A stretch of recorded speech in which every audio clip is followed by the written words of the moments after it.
So in this video, I'm going to give you the exact way to beat the predatory law school admission system that perpetuates inequality and only serves the top 1% and not the 99%. So who am I? It's me here. But my name is Diego Sarmiento. I got into Harvard Law School. I'm the director of an organization. This is the news covering me. I was also selected one of 60 people in the entire world to be a President Truman Scholar. So one of 100 people in the entire world last year to score a perfect 180 on the LSAT. I'm an LSAT tutor, and I'm starting a movement to take down the predatory law school admission system, to flip it on its head, to make it work for the 99%, not just the 1%, to create lawyers who don't fit the stereotypical mold of an attorney, of a rich, wealthy person whose family went to Yale and Harvard, whose uncle is a senator. No. I want to democratize this information so that we get more diversity.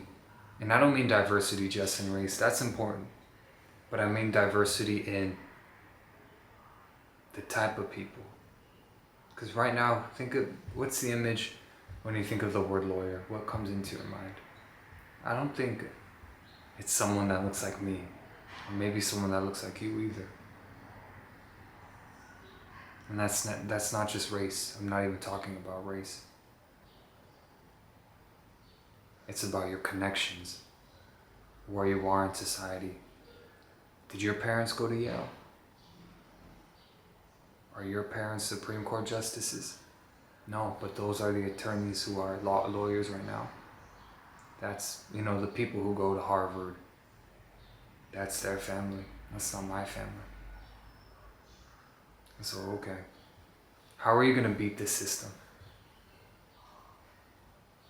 We need to get you to a top law school for free. That's what we need to do. The world needs you. So how are we going to do this? Okay. Comes down to two things, your GPA and your LSAT. I hate the system. It shouldn't be like this. They should care about who we are as people, but they don't. They just care about numbers. As much as people say personal statements, resumes, letters of rec matter, they only matter in that, as long as they're not terrible, that's all they care about. But what they really look at is GPA and LSAT, because these law schools are businesses. They don't want to waste time. They just want a quick numerical way to test your academic ability, and that's how they view the GPA and the LSAT. That's how they view you. That's how they viewed me, just as a number. They saw 180, 4.2 GPA, and they let me in. And they see someone else who has maybe about a 2.9, 150 LSAT, and they don't let them in. Maybe that person was much more smarter than me. I'm not the smartest person in the world. But they just care about the numbers so that they can post it on their websites, get their rankings higher, get more prestige, get more donations. That's what they care about. They just care about increasing their medians, their bottom line. Do you really think a school like Harvard, who has a $50 billion endowment and pays no taxes, you think they care about me personally? You think they care about my story? Do they care about your story? Or do they care about my numbers, and that's why they accepted me? Do they care about what I could do for them in their school?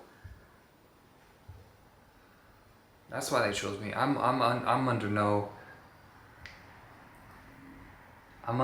illusion that they care about me personally or helping the world. Hopefully some of them do, but overall as a corporation, I think they're non-profit status, but if you see what some of these people are getting paid, you wouldn't think that. They just look at the numbers. And intuitively, you know this. You know if there's someone who has a 3.0 and a 160, they're not going to beat someone who has a 4.0 and a 175.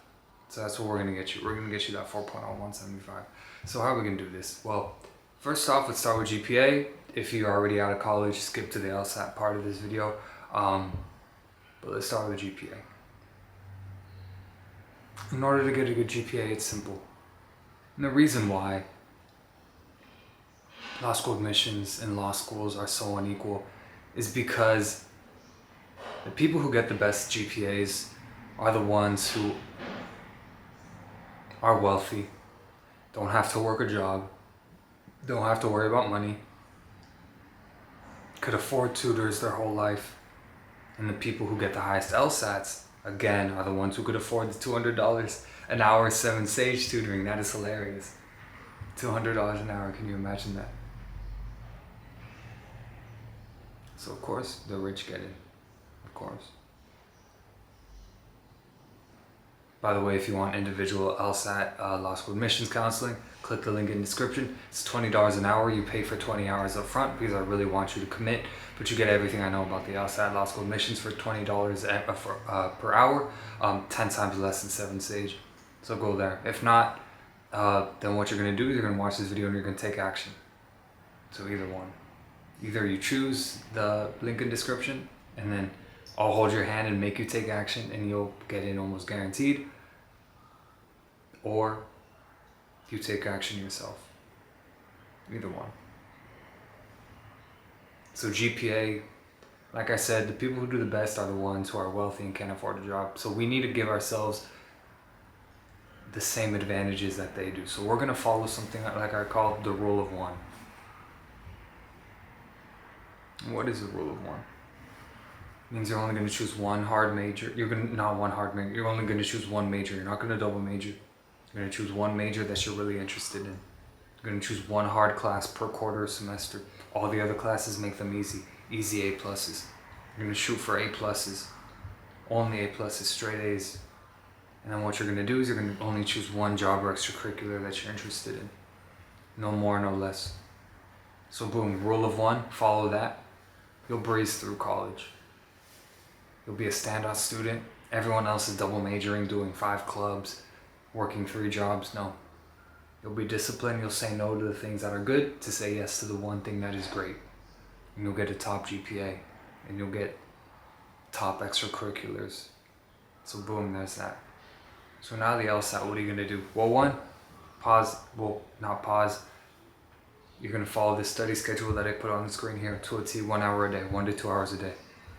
It's exactly what I did to get a 180, worth probably tens of thousands of dollars. I don't care, I'm going to give it to you for free. Follow this. And then every day before you do that 1 hour, you're going to review this document on screen right now. Review it, skim through it 5 minutes. That'll give you everything you need to know on how to tackle the LSAT.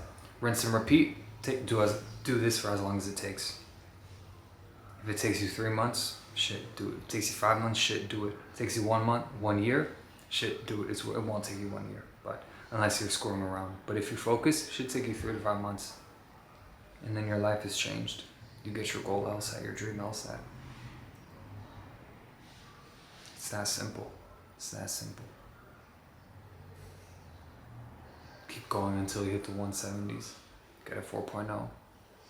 You're almost guaranteed into a top 10 law school. But there's one thing I need to ask of you. I need your help.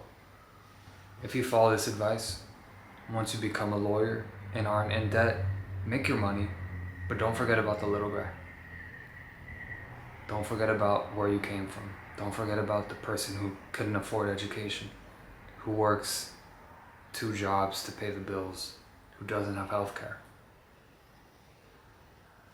Don't serve the 1% when you're an attorney. That's all I ask in return. Join this movement with me. Follow this account. Follow this channel. Like, comment, share this video with a pre-law friend. Spread the movement. I have the goal of saving my students over $1 million in scholarships next cycle. If you want to be one of my students, click the link in the description. If not, be part of the movement by following this channel and taking action.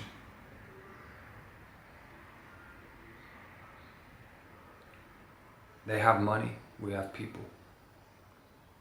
But we need our people to take action and gain some power. And how are they going to do that? Through a legal education. Through a legal education where we don't go into debt. Because if we go into debt, then we are forced to sell out,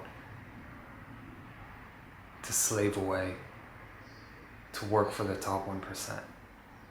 But if we go to law school and don't go into debt, then we have the privilege of doing work that is good, that pays well, but also helps people. We don't have to sell our souls. So please take action. Follow this advice. Keep watching these videos that I'm going to post almost daily, and take action on them. I need you. The world needs you. Your city needs, your neighborhood needs you. We have the highest child poverty rate in the entire world in this country. For developed countries.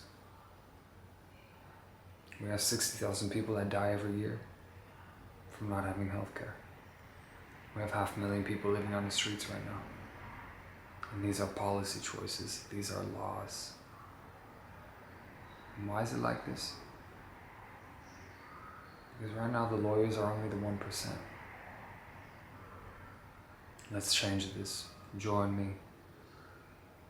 I hope to see you soon. Bye.